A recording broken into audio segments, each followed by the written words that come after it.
This happened when I was in college. I was 20 at the time, studying for an upcoming exam in biology.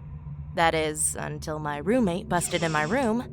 She wasn't yelling, but I could see she was drunk by her excitement. I rolled my eyes and sighed. I completely lost focus now. But it was okay. I kind of gotten used to her behavior. She was a party girl while I was, well, a nerd. I tried to get back on my reading tracks again, but she patted me on the back and drunkenly giggled before speaking. "Come on, Jasmine. Every time I see you, you're always reading a book." I sighed before speaking. "And every time I see you, you smell of alcohol and vomit." She frowned at me. "How about this? I'll be quiet all week if you come to this party tomorrow at 8. I wanted to say no, but then I thought about it. I mean, I do always work really hard. Besides, she won't barge in like this for the whole week? Sounds too good, I thought to myself, so I nodded and continued to read. We got ready. I hadn't dressed up in ages, so I was kind of excited. The party was loud, filled with drunk people making out, bumping, and dancing. The party was hosted in a basement-like setting, only it was much bigger and had a lot of space. I'm not going to lie, I did have a few drinks. I wasn't drunk, but I was definitely tipsy. So, as my view became tilted, this guy comes out of nowhere and has small talk with me. He was fairly attractive. He didn't seem drunk. We met and exchanged names. From what I remember, he had red dyed hair and blue eyes. He was white and about 6 feet. His name was Luke. We laughed and talked about topics like studying and books and that kind of thing. The talking went on for about a half an hour. He then said, "Hey, I'm going to get another drink. Want anything?" And I said, "Why not? I mean, I'm having fun." So later on, he came back with drinks. And the next thing I remember, we were making out in the corner of the party room. It was so quick, and then he asked me, "Want to go back to my place?"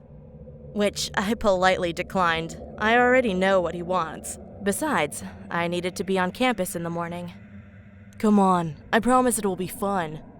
I remember that he kept on trying to get me to go, but he gave up after I made it clear I wasn't interested in going to his place. He rolled his eyes angrily and gave me a paper with a number on it. "Fine. If you change your mind, give me a call." He leaned close to me and whispered against my ear. Then he walked out, and the rest of the night was a complete blank. The next day, I woke up inside my college bedroom, on my bed, next to my roommate snoring on her bed as well. As I got up to shower, a paper fell out of my pocket. It was the number, which made me remember that guy. But I had more important things now. I showered then and went to study. I remember reading my book when all of a sudden I felt dizzy. Then I woke up in the bed with police officers and nurses talking next to me. Turns out I had this dangerous allergic reaction that could only be caused from saliva or any bodily fluids that had come from decaying or rotting flesh. Which to my surprise was weird. I hadn't been kissing anyone, let alone ate anything raw. Then I remembered the guy. I told the police about the guy at the party and gave them the number he gave me. A few weeks passed and my allergies went down so I could live my life normally. I just finished my test when my phone rang. I answered it and it was the police. Turns out the guy from the party had 2 dead, decaying women's bodies inside his apartment that he ate. They must have been there for months. My heart dropped.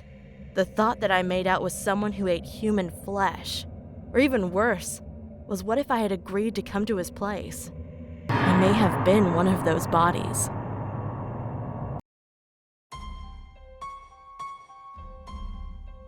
When I was in the 7th grade, I heard about astral projection for the first time and thought the idea seemed pretty cool.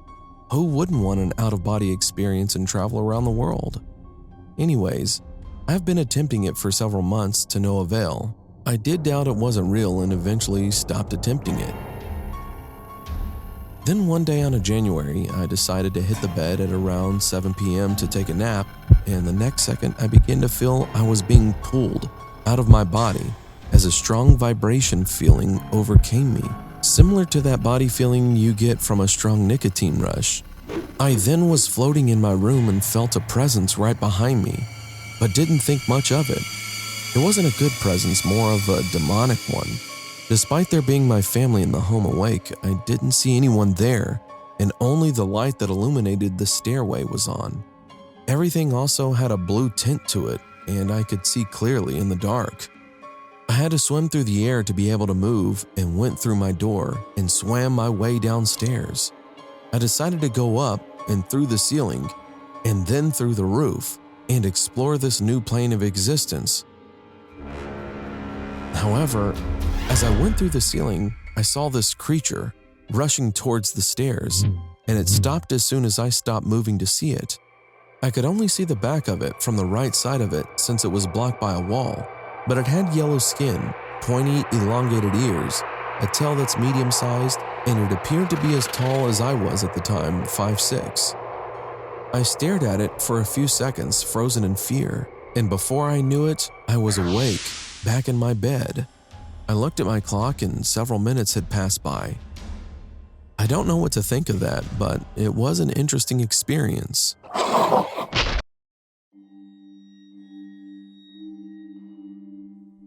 When I was 8 years old, I didn't have any friends. My mom wouldn't allow me to play outside with the other kids in our neighborhood. I was always alone. The only playmates I had were my cousins and my brother, but it took 3 hours and 25 minutes to get to their houses. One day, my mom let me play outside with the kids in our neighborhood for the first time because she was going somewhere, maybe to work or to run errands. I got my dolls and other toys and was excited to play with the kids outside. When I got there, no one wanted to play with me. The attempt was useless, but then someone approached me.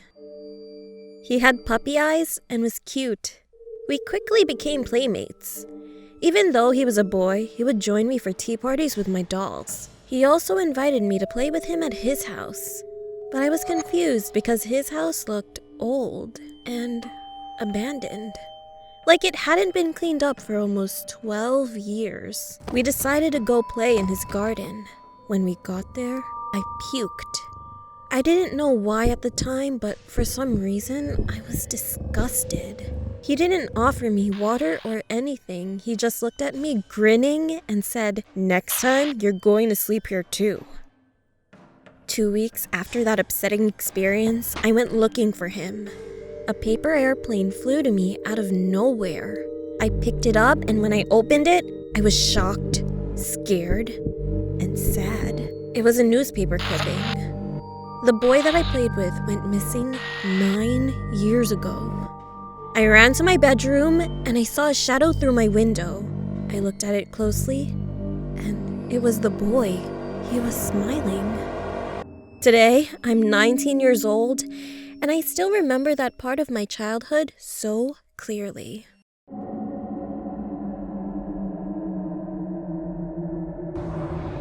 One day, when I was about 6 or 7 years old, my mom had gone to my older sister's recital in Georgia, and my dad was at work. He was a pilot for some airline. So she left me and my older brother, who was only 12 at the time, at the sitter's house, which was a few blocks away from my house. My sitter, who I'm going to call Bev, was 19, and she was pretty much the best kind of sitter to a 6 to 7-year-old boy could ask for. She'd let us play games and stay up watching TV, as long as we didn't bother her while she was on the phone with her boyfriend. We were watching TV, and we could hear something scratching the paneling on the side of the house. Naturally, we blew it off as a stray animal, so we continued watching TV. About 30 minutes to an hour later, Bev ran into the living room and locked the front door and shut the blinds. We were curious as to what she was doing. Me and my brother, being kids, got scared and started crying. Then Bev said everything would be okay. It was just a peeping Tom. So she took us upstairs and we went to her parents' room with the Nintendo and some snacks. She said stay put and not to touch anything we didn't bring into the room. Not a minute later after she walked out of the room, we heard a loud crash and glass shattering in the room below us.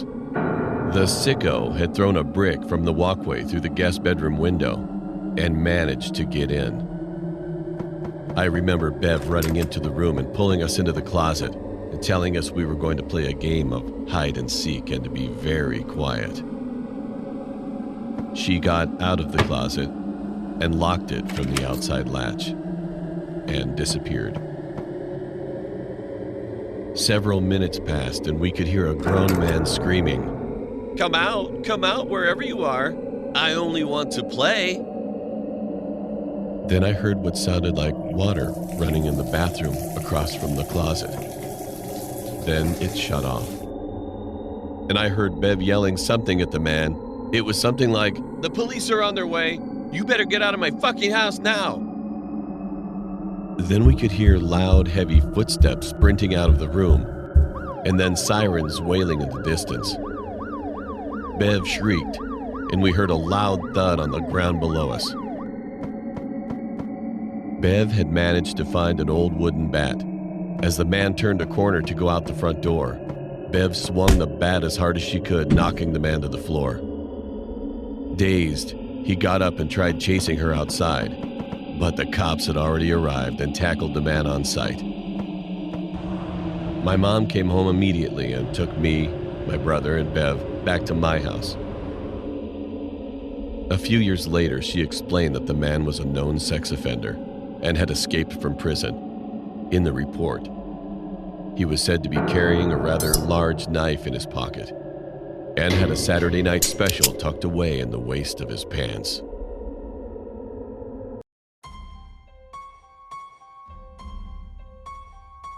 It happened last year, 2018, when I was still in my second year of high school. It was earlier March that I was in school. We were just playing some quiz game on my laptop. I connected it to the projector for all of them to see, but then suddenly the school's fire alarm went off. They said this isn't a drill, but rather a maniac just entered our school with a gun. So all of us closed the door and the window to our classroom and switched off the lights. It was all silent, like you could hear a pin drop to the floor. At first, I wasn't panicking that much, but it all started to happen when a gunshot was heard from the distance of our room. I can assume that he already knows that we're here. We are the closest room from the entry hall. Every single one of my classmates was crying. I'm the tallest and the oldest student of them all. I'm 16 and some of them are 15 and 14 and another one is 12. So I thought, I'm the oldest. I should protect them. And I was like that. So then I grabbed the fire extinguisher in our room, because every single room in my school has a fire blanket and a fire extinguisher, just in case of a fire. I had a stupid plan inside my head that I'll spray him with the fire extinguisher. So then I opened our room door, and I came across it. He was a middle-aged man wearing a white tank and black slacks. He was holding a .44 Magnum caliber revolver.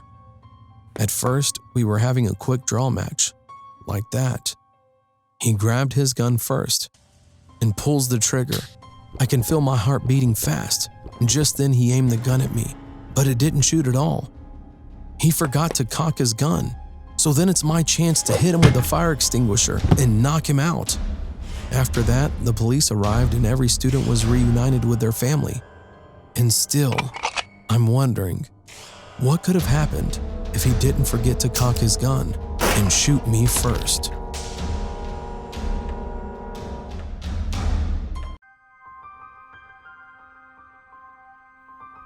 My name is Magda, and I'm 26 years old. I work in an office in the city. On the weekends, I used to love to get away from all the hustle and bustle and take a trip to the countryside. Luckily, I have a cottage in a small village which is located right at the edge of the forest. How I used to love to get out of the city and spend the weekend in my little cottage. Why did I stop? Well, I'll tell you. After a hard week at work, I needed to rest, so I decided to get out of town. I went home, packed my bags, threw them in the trunk, and drove off. When I arrived in the village, it was late in the evening and I was tired from the long drive. I went straight to bed and fell asleep quickly. In the middle of the night, I was awakened by the sound of my car alarm going off. I looked out the window, but there was nobody in sight.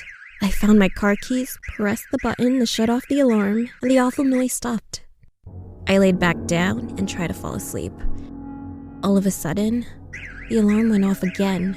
I didn't feel like getting up, so I just grabbed my keys and pressed the button once more. Everything was peaceful and quiet again. However, 5 minutes later, the alarm went off a third time. Once or twice could have been an accident, but now I was wondering what was going on. Could someone be playing tricks on me in the middle of the night? I got up again and pressed the button to turn off the alarm. But this time, I didn't lay back down. I stood at the curtains and watched. After a few minutes, I saw something by the light of the moon. A shadow emerged from the bushes and slowly approached the car.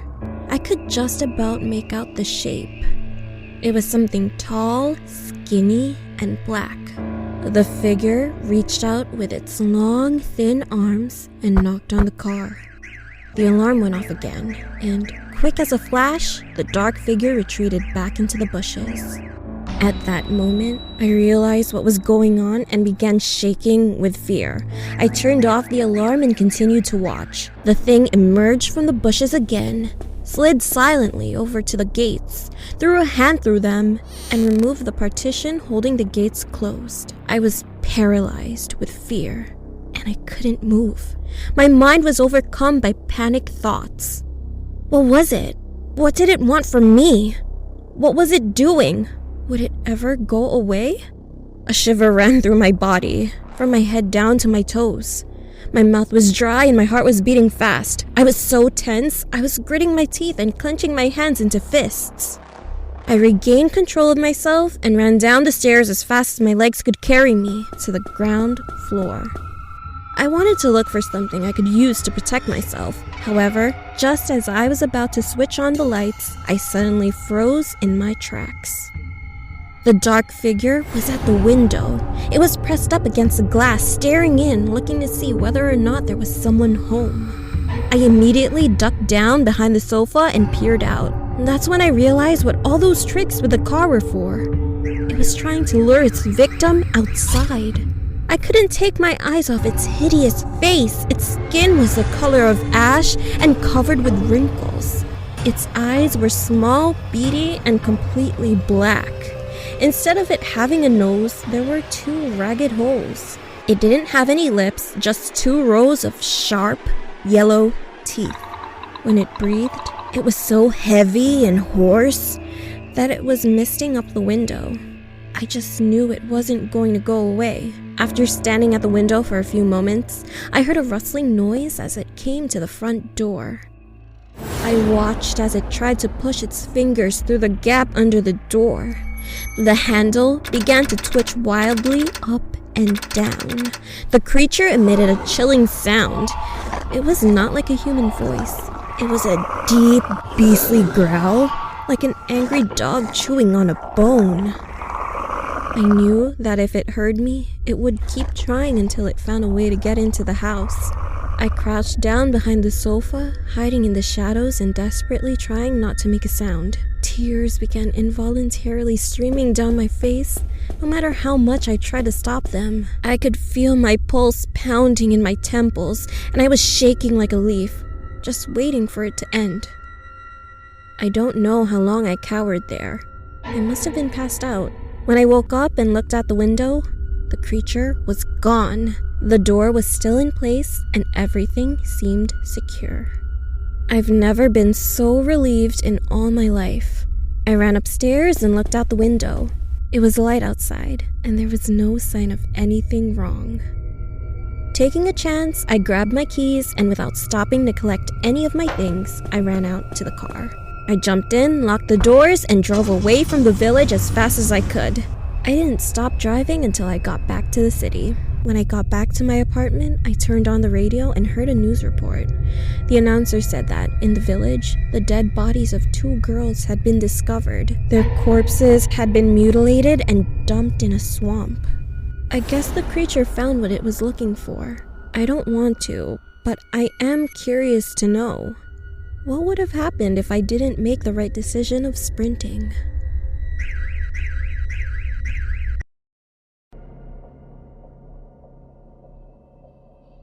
Years ago, when I was in the 5th grade, my friends and I were walking home from school when we noticed some of the other kids laughing very loudly at something and running away like they were disgusted. We looked back and they were laughing at this woman who was walking behind us. We didn't know why because we saw her every day when we were walking home from school. We just never spoke with her, or we never even seen her up close. We moved closer to see what was so funny, and we definitely noticed what the other kids were making ruckus about. This was a man dressed in a miniskirt with high heels on. The other kids were throwing sticks and rocks at it, but he never responded. He just smiled while he was walking. A few days later, I just so happened to be watching the news and I saw the same guy's face on the news. My friend who lives around the corner was getting her mail when she saw the man across the street watching her. He waved and he started skipping across the street like a little girl while loudly asking her, "Do you remember me?" She was one of the kids that threw rocks at him. She shut her door as he started running full speed toward her house while wearing a wig, miniskirt, heels, and a woman's tank top. He started banging on her door until she called the police. He was caught within minutes. Anything could have happened to us that day, with this guy roaming our neighborhood. But luckily, nothing ever happened to any of the kids that I knew.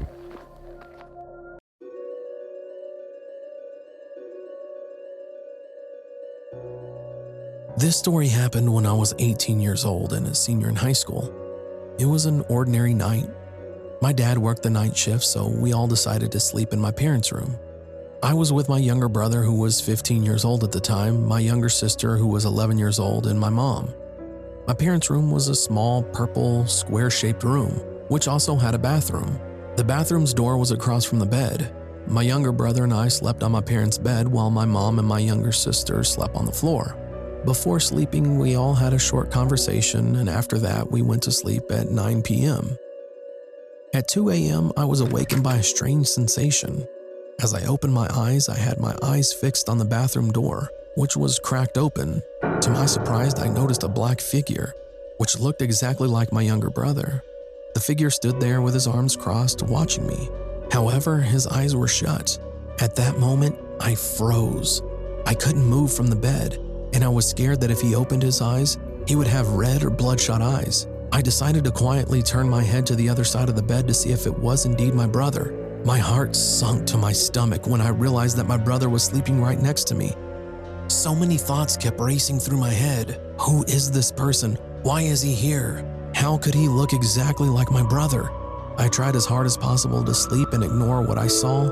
A few minutes later, after opening and closing my eyes, I was shocked to see that the figure was now standing above me, still looking right into my eyes with his eyes shut. My eyes were wide open from the shock. I felt like I was going to die from a heart attack. I felt as if he was starting to open his eyes, which scared me and caused me to close my eyes and force myself to sleep. Forcing myself to sleep worked, and the next thing I knew, it was morning. When I woke up, I headed to the living room and saw my mom. After holding it inside for a bit, I gave up and told my mom about the incident. I almost froze when she said she saw the same exact figure and witnessed what happened. It was terrifying. We both saw the same black figure that looked exactly like my brother. It was as if he was my brother's twin. We lived in that house for 2 more years until we finally moved out.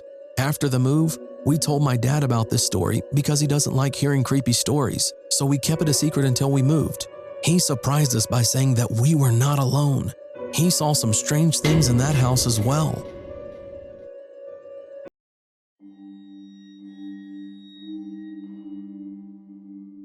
When you think of Counter-Strike Global Offensive, the last thing you'd think of was a horror story. But yet, here I am. It was the summer of 2014 and I was bored and home alone, so naturally I hopped on CSGO. I went to Dust Online to play some casual. It wasn't a very busy lobby, there was about 5 people on each side. I joined Terrorist, where I quickly discovered the only other person with a mic was a guy whose name was something like Smarties McFlurry. He sounded a lot older than me, I was 14 at the time. His name was Dave, and we got along well and we played good together since we had the same number of skill. We eventually played more CSGO together and then friended each other on Steam. After that, he asked for some of my social media, and I gave him my Discord and Snapchat. Then on CSGO, Dave suddenly said he had to leave and we could play more tomorrow. So I got off and watched some TV and eventually went to sleep on the couch. I was home alone for the night. At like 1 a.m., I awoke and got a glass of water. Then I heard a Snapchat notification from my phone. Curious as to who was sending snaps at this time of night, I picked it up and saw it was from Dave.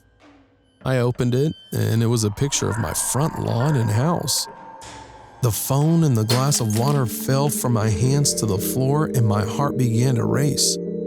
I was suddenly frozen, as if rooted to the spot. The darkness around me seemed to become thicker, and I swear I was seeing shadows all around me. Then I heard a knock at the glass. I turned to the back window, and there he was, the Dave guy, who looked a lot older and creepier than me. Without thinking, I ran to the back door, locked it. I also locked the front door. I could hear him calling to me through the window. Then I proceeded to run to the only windowless room, the bathroom. I stayed in there for about an hour, shaking and fearing the worst. I dreaded hearing the sound of Dave calling me again, a knock at the door, or even footsteps outside. I don't know how long it was before I fell asleep. The next morning, my parents arrived home, and I hesitated to tell them about my experience. I knew they would drop shit on me, but it wasn't just that. I was questioning whether or not I was dreaming when the Dave guy appeared at my house. I knew I had not been dreaming playing CSGO with him, though. However, when I checked my phone, it was like he didn't exist.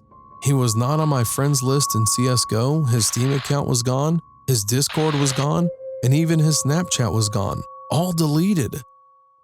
To this day, I still question my sanity about whether or not this Dave guy who I played CSGO with really existed. I know for sure we had chatted on the game, on Discord and on Snapchat, but had he really come to my house? And why were all of his online accounts deleted? I really don't know.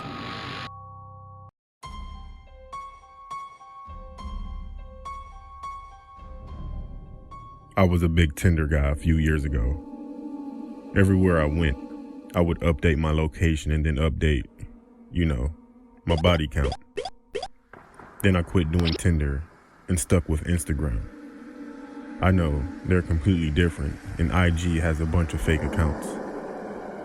So I saw this girl commenting on all of my friends' pictures. Then she commented on mine. I also saw my friends replying, so I figured she was a real person because I looked on her page and she had way more followers than people she was following. So I DM'd her. I definitely thought she wasn't going to reply, but she did within an hour. We talked for maybe 2 or 3 weeks and we made it official. She was pretty, had a degree, and a good job, as she said. I felt she was out of my league and too perfect. Every day she posted new photos, and I told my friends about her and they seemed pretty jealous, except for my friend Ryan. He said I was stupid because I never spoke with her, and I only messaged her. She invited me over because she said she can cook. Ryan told me to don't go. The rest of my friends said don't have any kids, and they would laugh. So I went over there, but not without Ryan calling me a clown first. The GPS said she lived about an hour away. When I first started to talk to her, she told me that she lived in a nice neighborhood. But when I got there were people everywhere and the neighborhood was not that nice. When I stopped at the stop sign at the corner, people walked up to my windows and asked me what do I need. But I pulled off really fast and got to the house. It was a duplex, so I messaged her and she said to come up the stairs. It was about 9 at night and people were everywhere just standing around. I knocked on the door and I was definitely excited. The door opened and to my surprise, it was a bald-headed white guy with a patchy beard, tattoos everywhere including his head with a tank top on. I asked was Lisa home and he said, yeah, come in." When I walked in, I was immediately hit with a musty smell mixed with cheese. He told me to sit down, and he sat down across from me on the couch. He said she'll be out soon. He asked me did I want something to drink, and I said, yeah, sure. When I got up, I texted her, can she come out, please? She immediately said yes. The man came back in with 2 cups of juice, one for him and one for myself. Then I noticed that he put a phone down on the table next to him. So I acted like I sneezed and got some on my arm. Then I asked for a tissue. He went to get some tissue and he left his phone like I thought he would. I texted her back, and to my horror, the phone rang. I looked on the caller ID and it was my name. I heard him coming back. He came back and we sat there for about a minute. And then the phone rang again because he never checked the message that I sent. He looked at the phone. I looked at the phone. Then we looked at each other. I postured up, and he calmly said, I guess you caught me. Then out of nowhere, he lunged toward me, attempting to grab me. I punched him, and he fell on his face. I ran out of there so fast, and I never looked back. Yeah, I called the cops. And when they got there, the man was still knocked out. After that, I never went on dates with people that I met online again.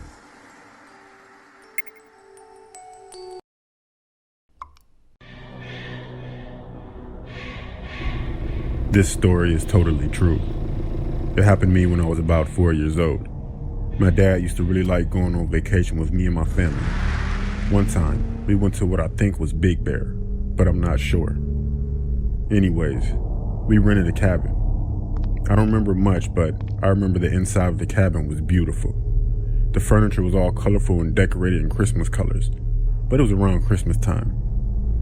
It was very roomy, and it was 2 floors and had its own den, kitchen, and bedroom. We arrived during the day, and everything seemed normal. When night came, however, we started hearing noises. It sounded like someone was shaking the front doorknob trying to get in. I was the first to notice, and I told my mom. But she didn't believe me. Then she saw it too. For a couple of minutes, the front doorknob just kept shaking by itself, and we were too afraid to go look out the door. Then we heard another noise. It sounded like steel hitting steel. Then it stopped. My dad was afraid someone was trying to break in, so we packed up all of our things so we can leave. But before we did, my dad called the police and asked them to come search the premises. We exited out the back door because the noises were coming from the front. Our car was down the hill from the back of the cabin. I fell asleep in the car and woke up the next morning in a small rinky-dink motel room that was nothing as roomy and beautiful as the cabin. I was so bummed, but I was quickly relieved we had left because later that day, we found out who was making those noises. The police had arrived there and searched the outside and found nothing. Then they went inside and found a man that had 2 hooks instead of hands. He had been twisting the doorknob with his hook. Then he clashed his hooks together, and that's what we heard was it still on steel. We found out that about 5 minutes after we left the cabin, he successfully broke in and started searching for us. The police found bodies stashed in the upstairs closet. When we were on our way home from the motel, we stopped at a gas station near the cabin where the madman had tried to break in. My mom knew it was a bad idea, but my dad told her to relax. The cops took care of that guy. He's nowhere near us. We all went into the little shop to buy some candy and snacks. We were quite surprised when we came out of the shop and headed back to our car. There was a note on the hood that read, "There's more of us. See you soon." It's safe to say that we never went back to that cabin again.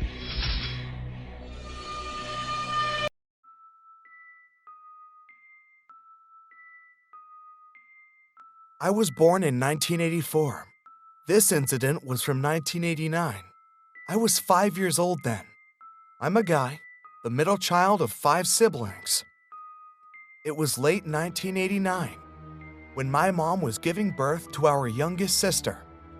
My mom was having labor, and my dad and a family friend were taking her to the hospital of our town. My eldest sister and I were left alone at home. I have no clue about ghosts and hauntings by that time.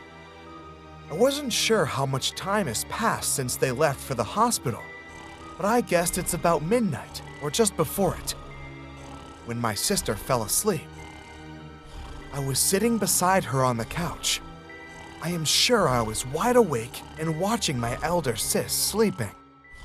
The couch was just by the window, and the window was high above the ground. There's no way anyone could climb up the wall. It was then, at that exact moment, that I saw a hand on the outside of the window pane. The hand of a baby, from the wrist upward, with the palm facing me. Maybe I was too young to get scared, or I didn't know how to react. I'm not sure. I just kept staring at the hand.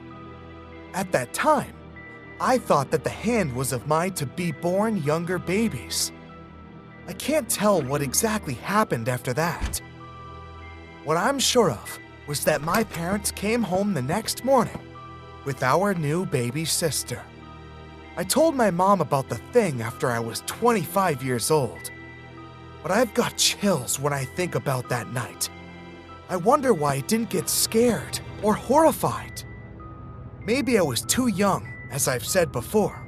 I don't know. I'm sure I saw what I saw.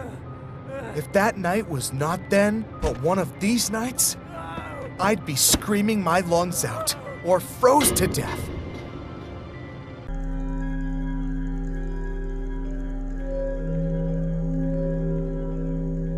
I have 3 sisters, Crystal, Kiara, and Melissa. I'm the youngest and only boy. Growing up, we lived in a haunted house. In fact, the neighborhood was haunted. All the neighbors had experiences. Apparently, it was all built over a military grave site, but I'm not sure how true that is. This was years ago. I was about 5, I think, and my sisters were around their early teens. Our cousin, Vincent, who we call Vincy, was staying over. He's the same age as my sisters.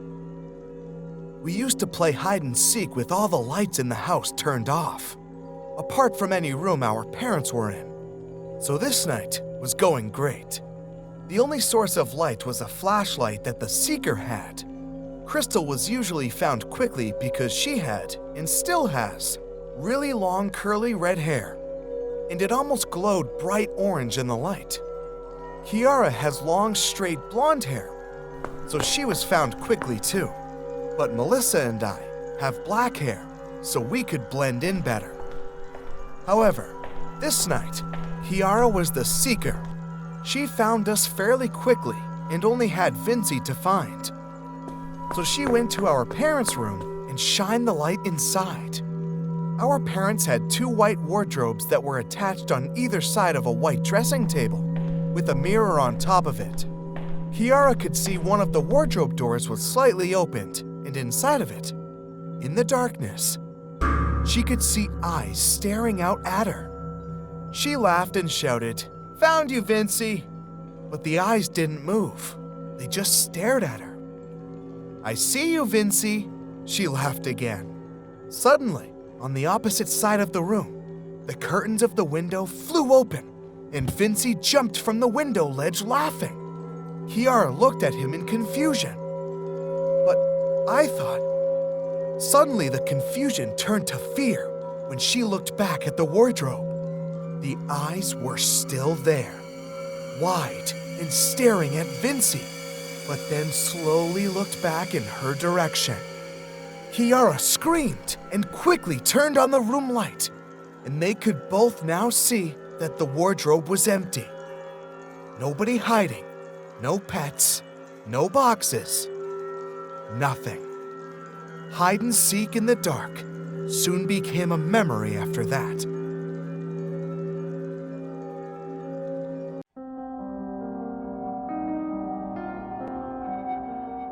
This happened a few weeks ago. I live in California and have always been good friends with this kid named Ethan. We had all the same interests, so we got along great. But that's besides the point. There's this old abandoned house a few blocks away that has been vacant for years. I have no idea why it was never fixed and sold. The point is, it's abandoned. All the neighborhood kids are always telling rumors about the place. And to be honest with you, I never thought they could be true. The house was creepy as fuck though. So one night, while Ethan was staying at my house for the night, we decided to sneak out at like 1 a.m. to explore the place. We brought along our phones for flashlights and to record. So we rode our bikes down the block and found the house. It was 2 stories high and made of brick, with broken windows and an overgrown lawn. Basically all the natural traits of an abandoned house. Ethan and I hid our bikes in a bush and went around the backside. Oddly enough, the back door was unlocked. One of the rumors is that local homeless people, drug addicts, and gang members all hang out here. So the fact that someone seemed to have been here kind of freaked us out. Inside, it smelled like shit. It was so dark that if it weren't for our flashlights, we definitely wouldn't have been able to see anything. We walked through what appeared to be a kitchen, around through a living room, into a foyer. Just as we were about to go upstairs, there was a sudden, loud thump. Ethan and I both jumped and stood frozen. Dude, I think someone's up there, I whispered to Ethan. Yeah, no kidding, he said back. Let's check it out. Dude, are you fucking crazy? I said. But Ethan either didn't hear or ignored me, as he was already halfway up the stairs. As much as I did not want to go up there, I decided to anyways because there was no way in hell I was staying down in the dark alone. We got upstairs and heard an identical thump down the hall. Holding up my phone to continue recording, I reluctantly followed Ethan down there. We approached the doorway and glanced through to see someone standing by the window. It was so dark, all we could make out was a brown sweater he was wearing. We knew he had to know we were here, because we had already shown the flashlight on him. Ethan began to cautiously walk towards the guy. I stood back by the doorway. Ethan walked up to the guy, strained his body to look at his face, and screamed. He shoved the guy, who fell to the floor, stiff like a statue, and grabbed my shirt collar as he tugged me away from there. I dropped my phone as we nearly trampled each other running down the stairs and out the back door. We got on our bikes and pedaled fast as possible back home. Apparently, when Ethan had walked up to the stiff man, he realized that the man was some sort of taxidermied human, with black sockets where his eyes had been taken out. At the same time, he heard a crack in the floorboards from across the room and saw the silhouette of a man huddled in a dark corner watching him. We had the nerve to go back to the house a few days later to try and find my phone, but it was gone, as the taxidermied human and whoever was in that house. We didn't dare report it to the police for fear of getting busted for breaking and entering and sneaking out at night. I know, I guess that sounds stupid now. Ethan and I are still great friends in high school, and this memory is still one we will never forget for as long as we live.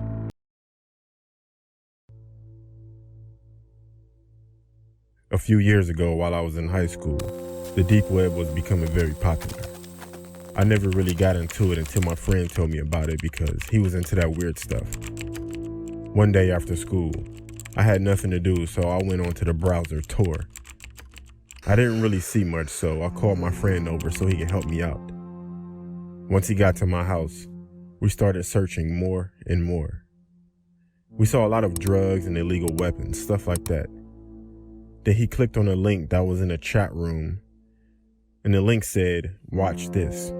As we're sitting there, We were just staring at the screen that went from black to the outside of a building within a few seconds. And out of nowhere, a sticky note that said, "Want to see something cool?"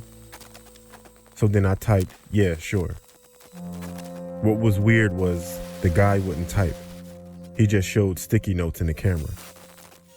And he also never spoke. All of a sudden, the camera started moving toward the building that it was facing. As we're watching him move toward the building, we noticed that the building was in our neighborhood. Then he quit moving and put another sticky note that said LOL. That kind of creeped me out. And then a person entered the building, which was eerily dark. The camera stopped at a padlocked door and then unlocked it and opened it. The camera moved toward the back of this dark room, and there was a dog bowl on the floor. Now at this point, the camera was only facing the dog bowl. A few moments later, whoever the person was that was holding the camera put something in the bowl that looked like just slop. Honestly, it looked like feces. Then you hear another door open and a girl crying in the background, along with a chain dragging. This girl shows up in the camera crying with a chain around her neck. And the guy shoved her face in the bowl and puts a sticky note in front of the camera that said, "Cool, right?" Then the screen goes black. We sat there for about 10 minutes in disbelief, but the stream was still live. Then out of nowhere, the camera was back on, and it was in the corner of my street. Then another sticky note that said, 545 East 99th Street off of St. Clair. That was my address. Then another sticky note that said, "Open the door." We sat there confused, then out of nowhere, a knock at the door.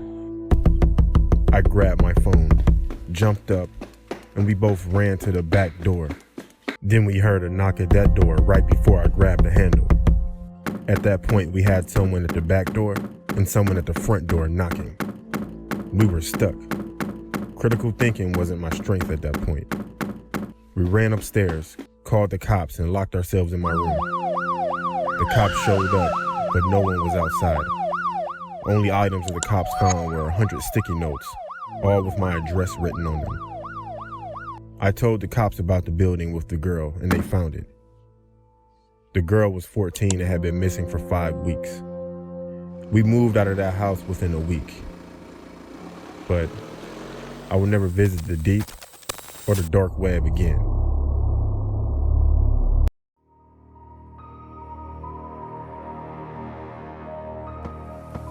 One day, when I was in the 6th grade, on a rainy day, I was walking home. On my walk, which is about a mile or so long, I had to walk through a cemetery. Not a stereotypical, shabby, haunted one, but one that had many people walking through and was usually full of maintenance employees. I remember walking by a group of them sitting on benches on a break. I thought nothing of it, as he stood up and started walking at a fair distance. After a bit, I looked back at him and he looked down quickly. He was in the same baby blue uniform as the others and had a gray beard, but I made out a name tag, Frank P. As the other workers faded from sight, he was still behind me. I began to worry. A moment later, he called out, "It's wet, huh?" in a friendly voice. I chuckled politely and agreed. My worries increased a second later when I walked out and he was still behind me. I was close to my house now and it started to pour. My house in sight, I started jogging to get there. I glanced back and I saw the man, visibly angry, start running. As my house got closer, I began to sprint. I didn't look back as I slung the key out of my backpack and opened the door. I looked behind me. I saw the man in the middle of the street. I walked over to the phone and dialed 911. Before I called, I looked out the window. He was gone. I told my mom what happened when she got home. She didn't believe me. That night, I couldn't sleep. There was lightning outside, and I could see occasional shadows from the flashes through my window in my living room. I lay watching the flashes when I saw a strange outline. I looked closer and saw an outline of a man. I stood up and walked out of my room. I walked into the living room. It was completely dark outside. I stood in the doorway and waited. A car's headlight illuminated the pale, shallow face of Frank P. I ran into my room and locked the door. I never saw him after that night, but whenever I see that baby blue uniform, I think back to that night and that haunting image of a skeletal, unnatural face of Frank P.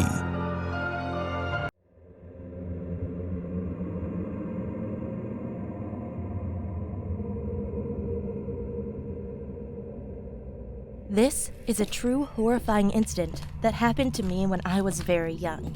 The year was 2007, and I was an 8-year-old girl studying at a primary school.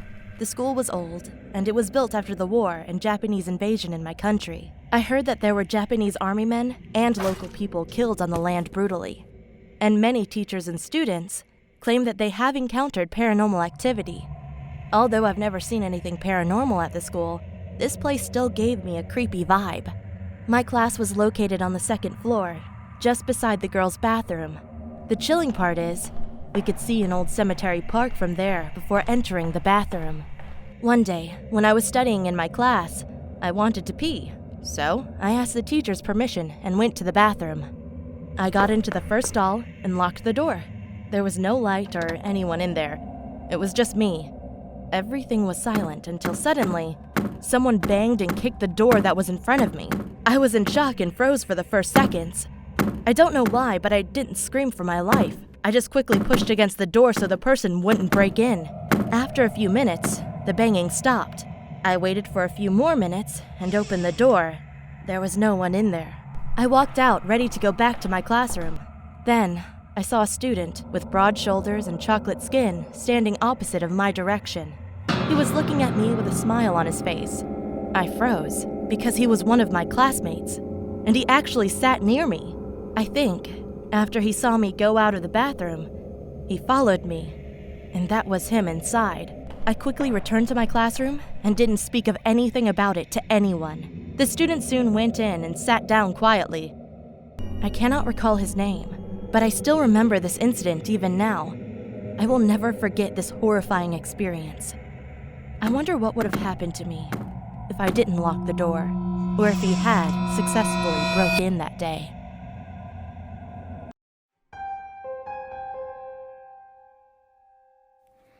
This happened a few months ago when my family and I were driving back from my aunt's house in Carmel. The sun was slowly starting to set as we continued driving. As my mom started to get tired of driving, my dad spotted a nice-looking hotel that was pushed back in the forest. My mom pulled over and we walked towards the hotel.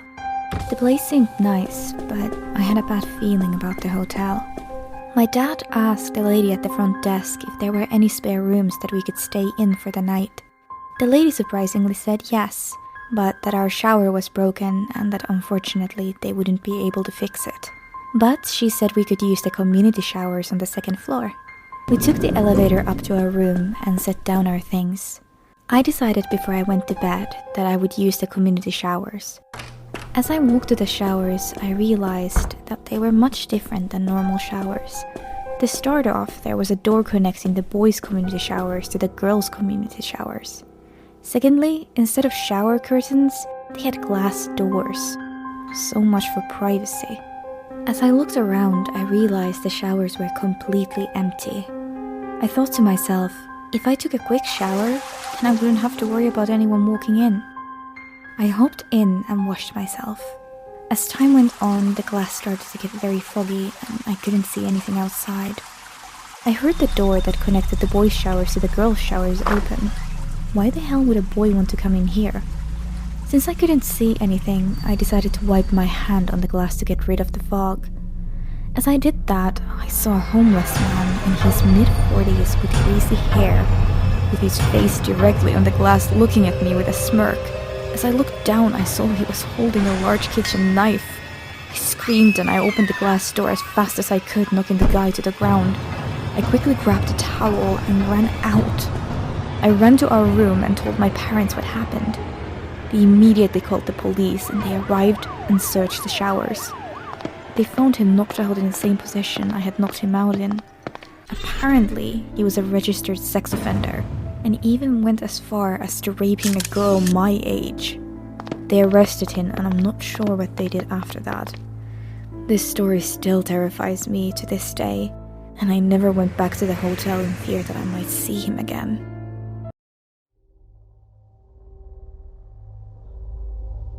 My name is Victor, and I'm 23 years old. I have a story that happened to me when I was 17 years old. I work as a carpenter at a local building company, and this happened at the period when I was a trainee for the same company. We were renovating a very old apartment building from around the 1960s that was going to be school classrooms for a school that had bought the building. As many carpenters, we were working on Friday, which basically means that we started earlier the rest of the week so we could go home early on Fridays, which means it was a lot of very early mornings.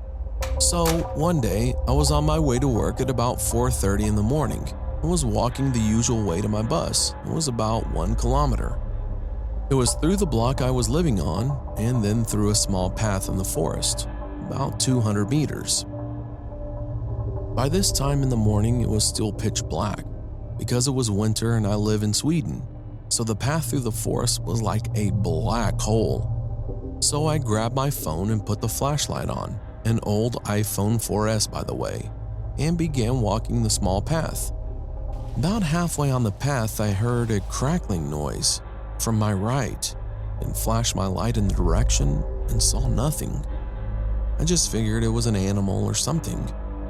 At the end of the path, I heard their crackling noise again, but this time it was much closer. I had always been a little paranoid in the dark, but was trying to get over it. But I began walking a little faster anyway, keeping an eye behind me the whole time. When I arrived at the bus station, I sat down, waiting for the bus, and was saying to myself that I was a coward for being so paranoid about a small sound I heard. I could see the forest I walked through from the bus station because it was only about 50 meters from the station. And when I looked at the path, I saw a man standing behind a tree right under a street light about 10 meters to the right of the path, and he was clearly watching me. He was wearing black pants and an old light blue, almost pastel-colored jacket, like it was from the 80s. I felt a bit sick when I realized he was watching me, even though it was only for about 20 seconds before I saw the bus arriving from around the corner.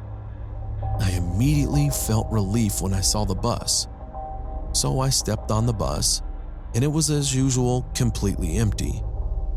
I sat at the back of the bus and looked back at the forest to see if the man was still there, but he wasn't. When the bus began to take off, I heard a thud right beside my window. I quickly looked at the side and saw an arm reaching up to my window waving at me, and the arm was wearing a light blue jacket. I didn't have time to see his face because he was wearing a hood, and the bus had already taken off. On the way down to downtown, I tried not to think about the man, but it was so hard because it was so weird, and something like that had never happened to me before. I eventually got off the bus at my bus stop and began walking to the building where I had my working clothes and my gear. It was really close to my bus stop, so it only took me maybe about 5 minutes to walk there. When I arrived at the door to the building, I grabbed my key and was about to put it in the keyhole when I saw in the corner of my eye, peeking out from the building's corner, that man in the light blue jacket standing, looking at me. I quickly unlocked the door, ran inside, locked it behind me. After that, it was 2 more doors. Both needed an access card, so nobody without the card could get inside. After the first door, it was a long hallway. To the left, only lit up by a few lights in the roof, and a ring in front of you. It was the second door that led to my locker in the coffee room. I ran as fast as I could. I was shaking at this time. There is no way I could think of how he could have got down here so fast. I put on some coffee and changed to my working clothes. It was completely quiet in the room. It felt like hours before my coworkers showed up. When they finally showed up, I felt the best feeling in a long time. When it was time to get started with working, we began walking towards the elevator that led up to the top floor, which we were currently working on. When we arrived at the top floor, I realized I forgot my helmet in the locker. So I took the elevator down, went through the 2 doors, and got my helmet, and was making my way back up to the others. When I had opened the first door and was standing in the dark hallway, I froze. I heard someone whispering my name from the back of the hallway. I looked down the hallway and saw the same man, the same light blue jacket. He was standing there looking at me. Then he said something I will never forget.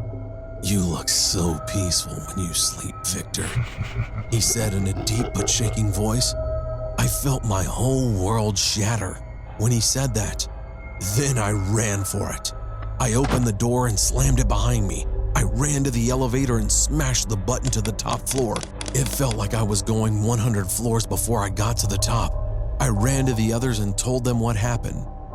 They just laughed at me and thought I was silly, saying that nobody can get in there without a card. I planned to call the police, but I didn't for some reason. Probably because I didn't want to look like a coward in front of the others. Eventually, I never saw that man again. I don't know if I was hallucinating or he was really there. I have no idea. But I never walked the same path to my bus again, and I always sleep with my curtains down, even to this day.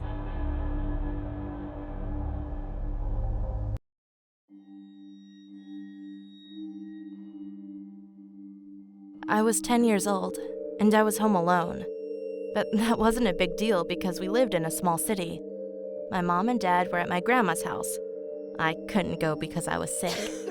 It was around 9 p.m. when I was about to go to sleep. My room was really small, and it only had one window facing my bed. That window to me was kind of scary, because when you're a little kid, your imagination can sometimes go wild. At that time, it wasn't my imagination, though. Like I said, I was about to go to bed when I heard a loud scream coming from outside. It was really scary, but I tried to be quiet so I could listen to what was going on outside. Nothing was happening, though. It was really quiet, like nothing had happened at all. Quieter than normal, actually. Some time had passed, and everything seemed okay, so I just laid down and tried to sleep. 1 hour later, I heard that loud scream again, but this time, it seemed to be closer. I froze. I was so freaked out I couldn't even move. 30 minutes later, again, the same scream. At that point, I was about to cry. I don't know why, but that scream wasn't just a scream. It was at this high pitch, and it was just so creepy. Finally, 15 minutes later, I saw something at that window. It was a really skinny woman, and she seemed so happy for some reason. She was smiling, and her smile was so big and creepy. When I saw her, I started crying, and she started screaming again. I was horrified. She was just looking at me, smiling and screaming for the whole night. The next morning, my parents came back home, and I told them everything. They called the police, and the police found out that my window, that was facing my bed, was broken. But it didn't seem like it was broken with some sort of weapon, but as if it were broken by a really high pitch.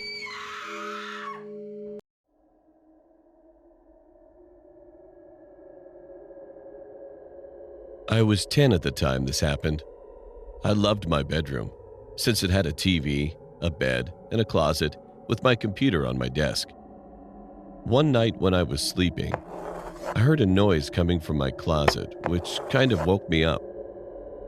I didn't mind it at all because I was still trying to fall back asleep to go to school tomorrow. 3 hours later, after I woke up and ate breakfast, I was getting ready to pack my bag, which was in my bedroom, for school. When I got in my room and packed my bag, I looked at the window and saw some tall black figure with a hoodie outside of my bedroom window. My heart dropped. And when I said, "Who in the world is that?" the figure ran away. I didn't see the figure's face since he was wearing a black hoodie, and it was a little dark outside since it was 5 a.m. in the morning. After I came back from school, I was on my phone researching for my school project. Suddenly, I heard a loud tap on the window. It was that figure again, and this time I saw his face. He was a man in his late 40s. He had wrinkly skin and had black hair. He smiled at me and said, "Hey, want some candy? Come outside of your house and I'll give you some." He laughed and waited for me to come outside. He ran to the front door and made a mistake by standing there because my dad was going to go to work, and he opened the front door and yelled at him to get the hell off his property or he'll call the police. I rushed to my dad and told him he'd been outside of my bedroom window stalking me. He was about to call the police when he realized he didn't want me to get scared that I was going to get kidnapped or something. So he said he would install security cameras. The only reason why I didn't scream when he was outside of my bedroom window is because that I thought it was one of my friends trying to study with me. But I thought to myself, why the hell would any of my friends want to study at 5 a.m. in the morning? And none of my friends were really that tall. That night, I heard someone laughing in my closet. I didn't open my eyes, but I was scared to death, since I heard that he was scratching the bedroom closet with something that sounded kind of like a knife. I waited a minute or two until I built up my courage to make a run for it and screamed for my life while I ran to my parents' bedroom and locked the door. I explained to them what happened, and there was someone in my closet. My mom called 911, and the guy was saying stuff like, "Come out, and I won't make your parents watch as I stab you." And that was the thing that made me so scared, because my brain was alerting me that he did have a knife. Seconds later, we heard sirens, and me and my parents heard the police bust the door yelling, "Police, drop your weapon and put your hands up." Me and my parents were relieved that he was gone. I was very lucky that my closet was far away from my bed. It turned out that the guy was a crazy mental guy who escaped from his mental hospital by stabbing the security guards and breaking out. From now on, my parents have set up security cameras in each and every room and also outside. Who knows what would have happened to me if I didn't hear him laughing in my closet? Would I have been stabbed to death? Or what if he was hiding under my bed? Since that day, I still don't know how he got in my parents' house.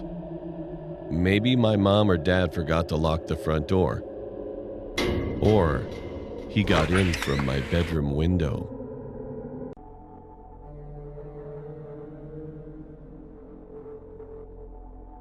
When I was 19 years old in 1985 on New Year's Eve, a bunch of my friends and I went to a rooftop bar of a hotel. About a half hour before midnight, I ran down to my car because I had forgotten my camera. I figured I would have plenty of time to get back up there and find my friends. I grabbed my camera and I got into an elevator all by myself. About halfway up, the elevator started shaking and it stopped completely. I was trapped. I have always had a problem with confined spaces, so this was not an ideal situation for me. After a few minutes, everything went silent that was going on outside. Then out of nowhere, the elevator lights went out, and I started to hear children laughing. But this was not the type of place where children would be. My heart started beating faster and faster and harder. Then all of a sudden, I passed out. As I woke up, I noticed that I could not move or talk. I thought to myself, not sleep paralysis again. Then the lights started to flicker on and off, and then all of a sudden, I see a black figure to the left of me in the corner of the elevator, crouching down, smiling at me. I tried to scream, but nothing would come out. I tried to move, but I couldn't. A guy came over the loudspeaker and told me there was an electrical short and that he would have me out soon. There's a camera in the elevator, so to the security guard it looked like I was just laying there. I guess they figured I was drunk being that it's New Year's. Anyways, every attempt to scream or move, that figure would just start laughing at me and pointing. This whole time the lights are flickering. Then all of a sudden, I can hear the huge crowds counting down for New Year's. 10. The dark figure is staring at me, and now with a menacing smile, with 10 fingers up. 9. He's still looking at me with 9 fingers up, and he's moving closer. 8. He was still looking at me with 8 fingers up, and he's closer. 7. The same thing. 6. The same thing. 5. The same thing. 4. He's drooling, and he's much closer. 3. He's closer. 2. He was closer. Then the lights quit flickering, and it was pitch black. Then all of a sudden, outside went silent again. I felt breathing in my right ear. And then out of nowhere I hear 1. I couldn't breathe. The light started to flicker again, and then the figure was on my chest. And all of a sudden it was gone. And I can talk and move again. Usually when I have sleep paralysis, something bad happens. Once I got out of the elevator an hour later, I found out that there was a brawl during the countdown on the rooftop bar that I was at, and 4 people were killed by some maniac who was waiting until the end of the countdown to start hacking up people with a machete. Ever since then, I have not had a sleep paralysis episode.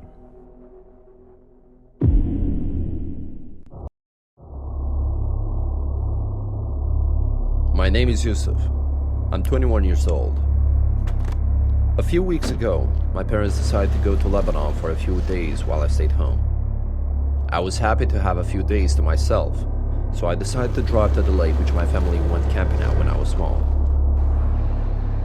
It was remote, surrounded by trees, and barely anyone goes there. I decided to stay for one night though. As I got there, I decided to dare myself into skinny dipping since I was alone. To be honest, it was quite refreshing and relaxing. As it was getting dark, I took out some firewood to dry up with a campfire and got my lunch. That night, I dared myself into sleeping naked under my towel as I would never get another chance like this. As I woke up, I was shocked. My towel was gone. I couldn't find my clothes either. I felt scared as this meant I wasn't alone in the woods. To my luck, my car keys weren't stolen, so I decided to get home. However, since I was staying for one night, I didn't bring any extra clothes. Due to my condition, I had to drive on those barely used roads to avoid any exposure to the public. It was a bumpy ride, but it was worth it. After a few hours, I saw a man in the distance near the road. He tripped and hit his head on a rock. Despite my condition, I knew I needed to stop and give him some help. But as I saw him, I realized he was wearing the same clothes I wore yesterday. I got out to ask if he's okay, but he didn't move. As I got closer, he grabbed my hand and looked at me. He had wide eyes and a huge, terrifying smile. I was more scared than I like to admit. I quickly got in my car and drove away. I managed to get home by sunset, and it took me a few minutes to get the balls to run to my front door. I have not returned to the lake, and his smile haunted me ever since. That begins with a C and has a big college that I lived near. I attended a different college than the one I mentioned and made the 20-minute drive from the city to that college. I also worked nights as a pizza delivery man in the city and the surrounding suburbs. One night, I had an order in the town where my college is located, which is a smaller suburban city northwest of my home city. Now, this call occurred during what my coworkers and I refer to as the dead hour, which is just before the shop closed at 1 in the morning. I begrudgingly took the pizzas, got in the car, and plugged the address into the GPS. I noticed that the house was located off on a back road in what looked like a sparsely populated area, Not thinking much of this, I drove up Route 315 to I-270 East and exited. After passing through downtown, the cemetery, and the college, I drove through some subdevelopments and then onto a smaller road where the house was located. The GPS notified me that I had arrived to my destination, but to my surprise, the house was boarded up. I noticed that there was a small shed in the back of the house that had a small window. There was a flickering light in the window. At this point, almost every red flag had gone off in my head, but I knew my hard-ass boss would be pissed if I wimped out on this delivery, so I proceeded towards the shed. As I got closer to the shed, I heard a rustling in the bushes next to the driveway. Then I heard a man whisper, "Here they come, Billy. 45, 45. At that point, a man jumped out of the bushes and two other men jumped out of the shed. They were carrying knives and were wearing these long robes and white masks. I made it back to the car just in time, but one of the assailants managed to slip my arm. As I escaped, I could see the assailant standing in the middle of the road looking pissed. I probably drove 90 miles per hour on the way back. When I got to the shop, everyone looked shocked. After explaining everything to them, we contacted the police and dispatched a few officers to the house. When they got there, the assailants were gone. They found some drug paraphernalia in the shed, and some ropes and some weird torture equipment.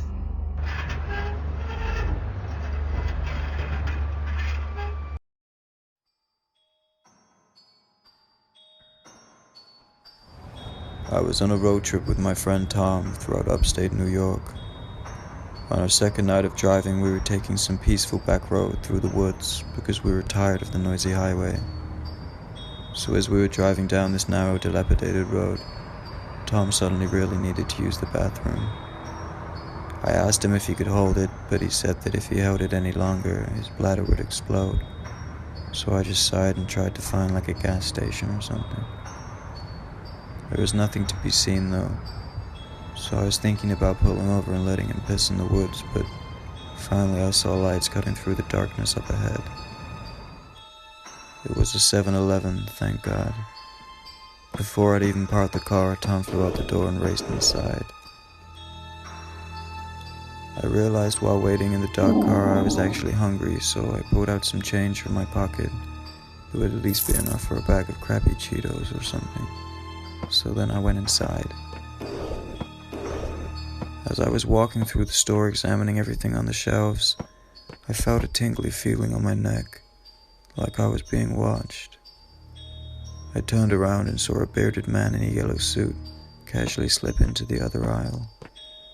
I rolled my eyes, picked up a bag of Cheez-Its, purchased them, and walked out back to my car, looking at the dark woods behind the 7-Eleven. Tom had been gone forever, so I texted him and he told me he was just finishing taking a huge shit, which was classic Tom. I was just crunching on my Cheez-Its when I heard somebody go, "Psst, psst." I quickly looked around but saw nobody. Over here. Finally I spotted a man peeking his head around a tree in the dark woods. His face was all dirty and he had glassy eyes. We stood staring at each other for what seemed like the longest time, until he said, "Come over here. I want to show you something." Hell no. I got in my car and locked the doors, texting Tom to hurry the fuck up. I told him there was a creepy weirdo outside the car and he was all like, "Alright, be right over." Later on, he walked out the doors and climbed into the car, and I hit the gas to get as far away from that fucking place as possible. As we were driving, I looked back one last time in the rearview mirror and saw 3 cloaked, bulky men standing in the trees surrounding the 7-Eleven. Needless to say, I still have no idea what the hell was going on at that place, nor do I ever want to find out.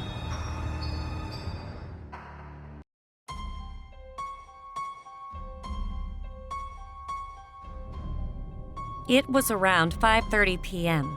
I was walking in the street to my dormitory since my home is far away from my school.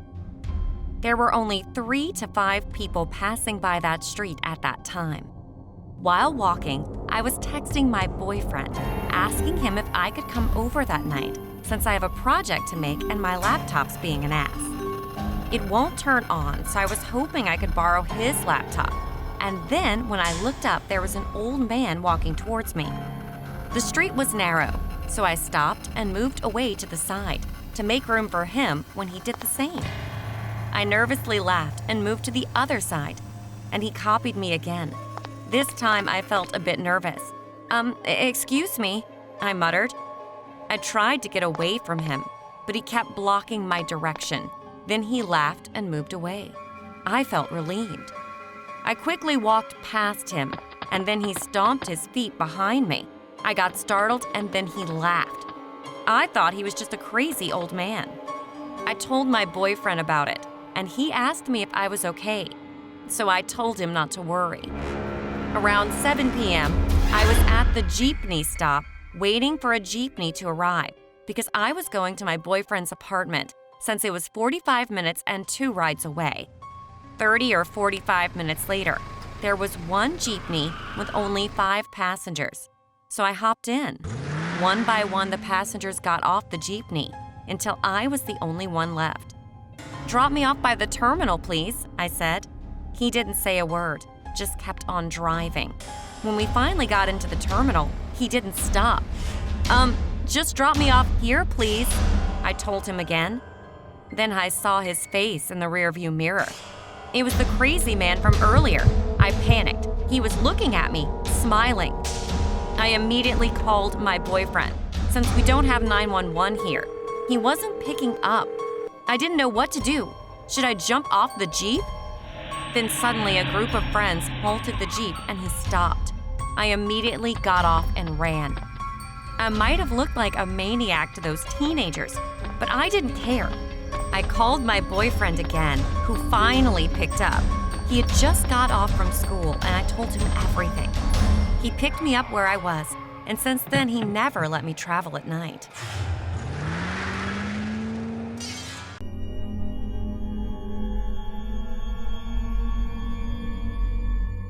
When I was 18, I only just recently got out of a relationship with a significant other, and I wanted to see other people. I took up online dating on this app that I don't want to name.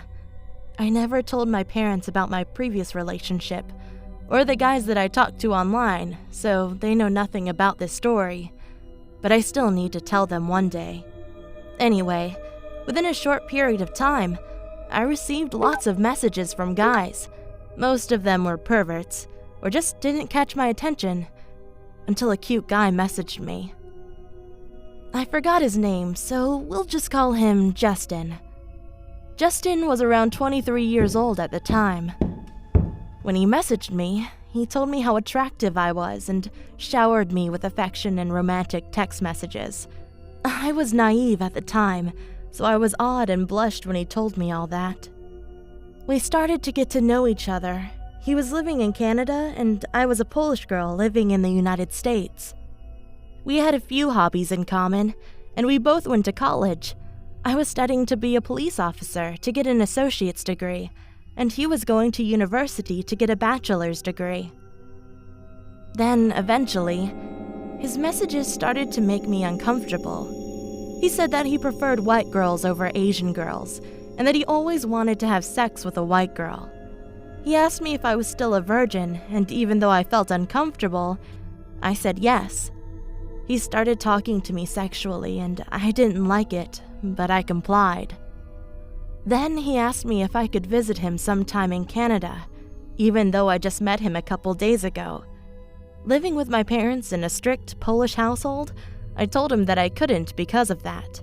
He then argued that I was an adult and I could make my own decisions, which was true, but as a Polish person, you still have to listen to your parents even though you're an adult. Of course, I did tell him that I lived in the United States, but I didn't tell him exactly where I live. He then asked me if I lived in XYZ town in XYZ state. I was shocked when he asked this because I never told him exactly where I lived, and on my profile, I did not give out my location, so I have no idea how he found out about that. I lied to him and said that I didn't, but he said I was lying, and I confessed. Then he asked me for my address, but I refused to give it to him. He got angry and said that everyone gave their address out, which of course I knew wasn't true. I then blocked him, but the story doesn't end there. A few weeks later, I heard that in my neighborhood, there was a break-in. 2 men broke into a house, but they didn't steal anything. Instead, they might have been looking for someone. My heart jumped when I heard this. Justin was looking for me.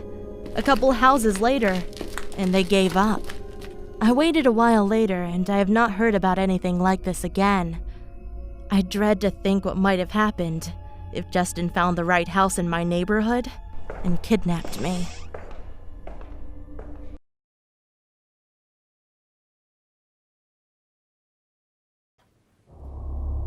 I've been followed by creeps before, and in one case was almost assaulted.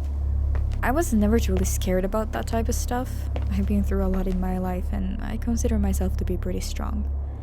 Even when some creep attempted to assault me, I wasn't scared because I knew I was gonna beat his ass, and I did. I never feel threatened unless I get my gut feeling.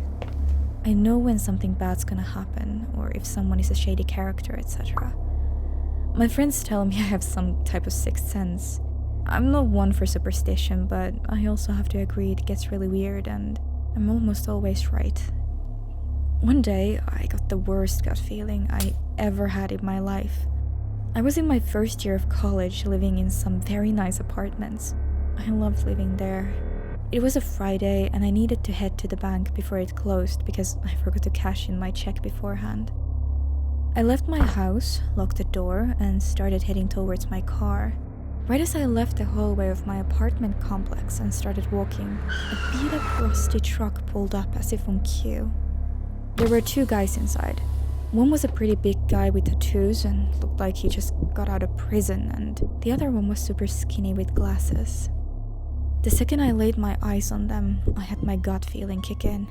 It was worse than usual, and I immediately felt like shit. The big guy was driving and started to tell me things like, "You are so beautiful, come over here, let's talk. You're the most beautiful girl I've ever seen." I didn't want to walk to my car because I didn't want them to know what car I drive, and I didn't want to walk back to my house because I lived on the first floor, which is easier to break into, and if they didn't know already where I lived, I wanted to keep them from finding out. So I started walking to the front office of the apartment complex, which was a little far away. I already had my pocket knife out, but hidden in my sweater sleeve. They kept calling out, trailing me as I walked to the office. I kept my eye on them so I knew what they were up to. They eventually asked me to go to a party with them. The big guy said, "We're having a party at 2 a.m. at a friend's house who lives here. Wanna come? We can all hang out beforehand and get to know each other before we go." It was around 3:30 p.m. at the time, just for your information. I ignored them and told them, "No, stop bothering me." They kept trying to persuade me by saying nice things and stuff, and eventually they both said, "If you come with us, we'll give you a free pair of shoes." The skinny guy then leans back and starts digging around the back seat. I stopped to look because I wanted to make sure he wasn't gonna grab a gun or duct tape or some shit like that. I was a good few feet away from the truck and took a running position just in case. He pulls out a dark blue suitcase from the back seat and opens it. Inside there are maybe 100 different pairs of shoes. The sizing ranged from a small pink Dora the Explorer shoe to an adult-sized woman's stilettos. That's the moment where my gut feeling went into a frenzy. My knees became so weak I threw up on the spot. I've never felt so sick and felt so disgusted in my entire life. I felt pure evil. I screamed no, and they became extremely angry and began to get out of the car. I booked it. In the street, my neighbor's little kids were playing outside. I snatched them up and ran all the way to the front office. No way I was gonna leave these little kids behind with some fucking freaks. The minute we got there, I told the front office, and they called the cops, and I called the kid's mother. I told them that her kids were with me and not to leave the house in case they were still out there. I didn't want them to find out where she lived either. After that, for the next few days, I was terrified to leave my house. So terrified I had my friend come and stay with me for about a week. On the 4th day, we were getting ready to leave to go get food. And while I was locking the door, my friend said, "That's a shitty looking truck." I turned around, and it was those guys in the truck right in front of my house. We ran back inside. Apparently they had been stalking out my place for a while. They were never caught, and I never saw them again after the apartments cracked down on security. I learned about serial killers in school and found out some take trophies of their victims. I always thought back and wondered, what if all those shoes were trophies? Needless to say, I no longer live there.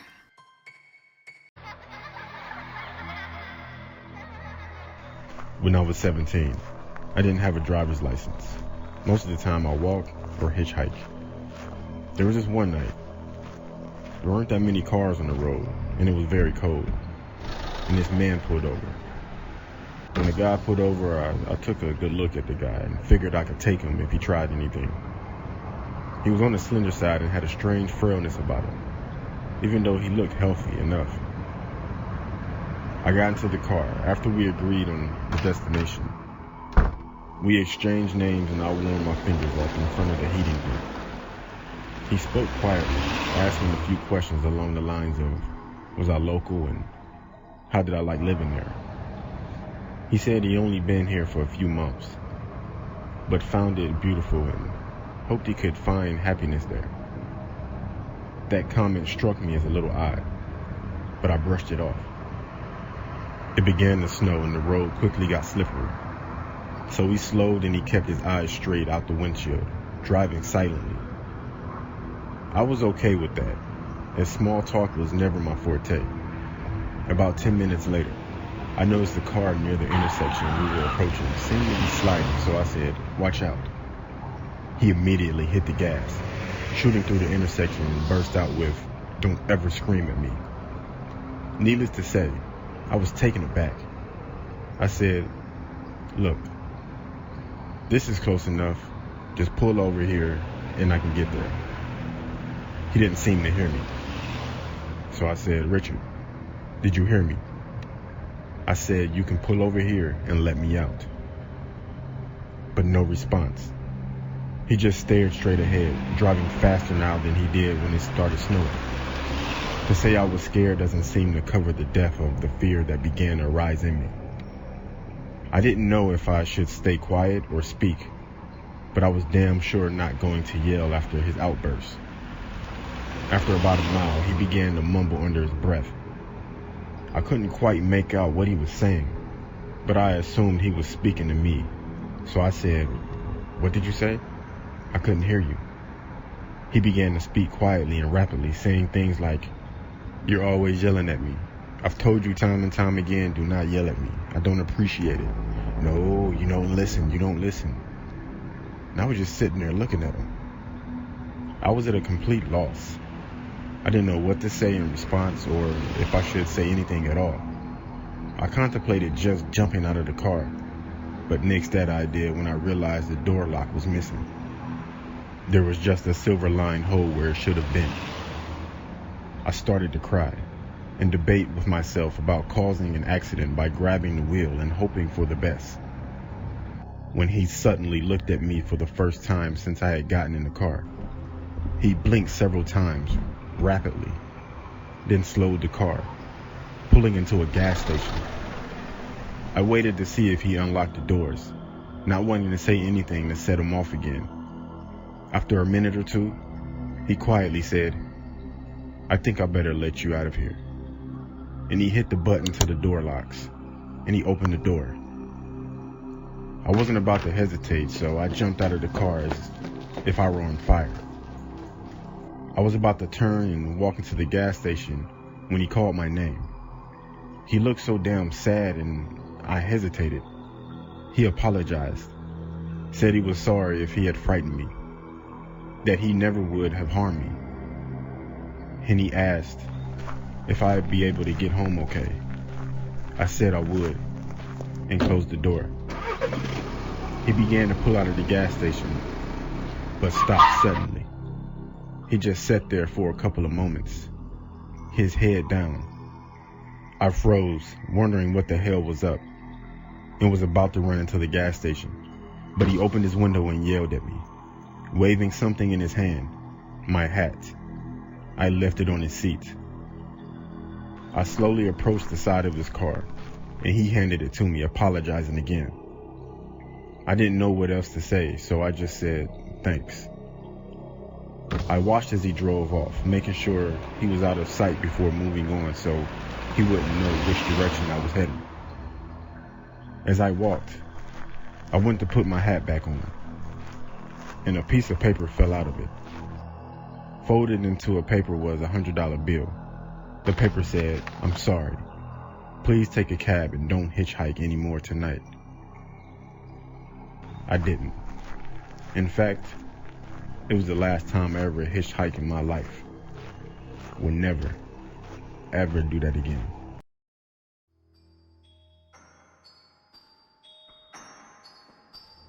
I was 16 when this happened to me, and it still haunts me to this day. My older brother's friend gave me work of house sitting his rather large house for 2 days, with the pay rate being $100 a night. For the sake of privacy reasons, let's call my brother's friend Nick. $200 was a lot for such a simple task as house sitting, and since I recently sold my PlayStation 3 to save up for a PlayStation 4, the job came as godsend. At around 6 p.m., Nick picked me up and drove me to his house, as it was getting dark out. Once we got there, he told me about the security cameras he had installed in and out of his home. But I didn't have any intentions of staring at any security monitor all night, as I had brought my laptop to pass the time. After some time had passed, I felt hungry and decided to grab something from the fridge. But as I got up to make my way down, I saw movement out of the corner of my eye from the monitor. I sat back down, closing my laptop and taking a closer look, noticing the movement coming from camera 4.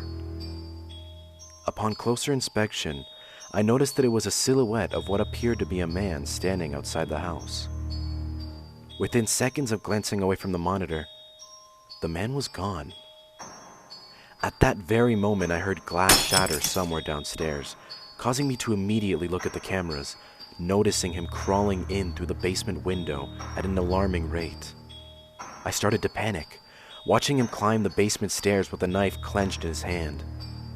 I quickly locked the door to my room and dialed 911, explaining everything.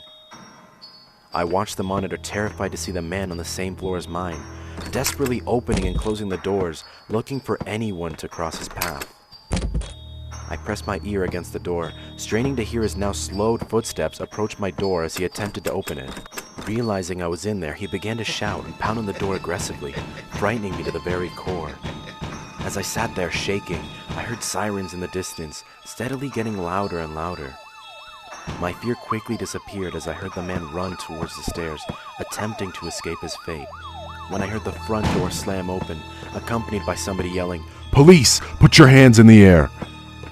Moments later, I walked downstairs and saw the intruder in a pair of handcuffs being escorted to the police cruiser. I thanked one of the officers and called Nick, explaining everything to him. After about 20 minutes, he picked me up and took me home. But I got no sleep that night. All I could think of was how lucky I was to be alive. And if the cops hadn't shown up when they did, I wouldn't be here to tell this story.